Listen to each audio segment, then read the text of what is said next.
بسم اللہ الرحمن الرحیم۔ السلام علیکم ناظرین۔ پٹرولنگ پولیس فیصل آباد ریجن کے موبائل ایجوکیشن یونٹ کا جنگ شہر میں بھی کرونا وائرس، روڈ سیفٹی اور سموگ آگاہی مہم کا سلسلہ جاری ہے۔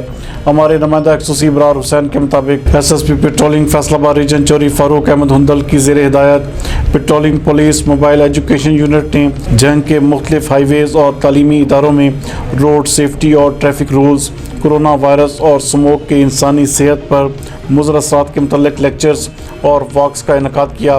اس دوران ڈسٹرکٹ جنگ کے مختلف ہائی ویز اور سرکاری و نجی تعلیمی اداروں میں طلباء اور عوام الناس کو کرونا وائرس، سموگ اور روڈ سیفٹی و ٹریفک رولز کے متعلق آگاہی لیکچرز اور پمفلٹس بھی دیے گئے، جبکہ مختلف مکاتب فکر سے تعلق رکھنے والے افراد کے ساتھ آگاہی واکس کا انعقاد بھی کیا گیا۔ اس موقع پر لیکچر دیتے ہوئے incharge mobile education unit Faisalabad sub inspector رضوان بھٹی کا کہنا تھا کہ سموگ فضائی آلودگی کی ایک خطرناک قسم ہے جسے نہ دکھائی دینے والا قاتل کہا جائے تو یہ بات غلط نہ ہوگی۔ جہاں حکومتی ادارے سموگ کو کنٹرول کرنے کے لیے پلاننگ کر رہے ہیں، شہریوں کو بھی سموگ کے مضر صحت اثرات سے بچنے کے لیے اقدامات کرنے ہوں گے۔ اس لیے عوام الناس کو چاہیے کہ وہ فصلوں کی باقیات اور کچرے کے ڈھیروں کو آگ نہ لگائیں۔ سموگ کے دوران ماسک کا استعمال لازمی کیا جائے، جبکہ آنکھوں پر اینک اور کھانا کھانے سے پہلے ہاتھ دھوئیں۔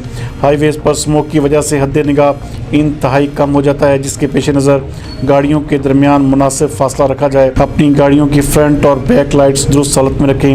اس دوران پٹرولنگ پولیس کی ہیلپ لائن 1124 کی افادیت کے متعلق بھی آگاہ کیا گیا کہ دوران سفر کسی بھی مسئلہ یا حادثہ کی صورت میں ہائی وے پٹرولنگ پولیس کی ہیلپ لائن پر کال کر کے مدد حاصل کی جا سکتی ہے۔ ہینڈ سینیٹائزرز، ماسک اور آگاہی پمفلٹس بھی اس کمپین میں تقسیم کیے گئے۔